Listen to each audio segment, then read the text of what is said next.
pasalubong. I am so happy na ang dami natin ngayon, of course, na mga kapamilya natin na nandito ngayon. Itago. When you say itago niyo yan. Yes, salamat po sa pagsuporta sa pelikulang Pilipino.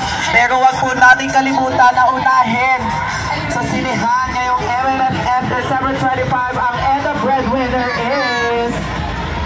O sige, itumpok ko yan.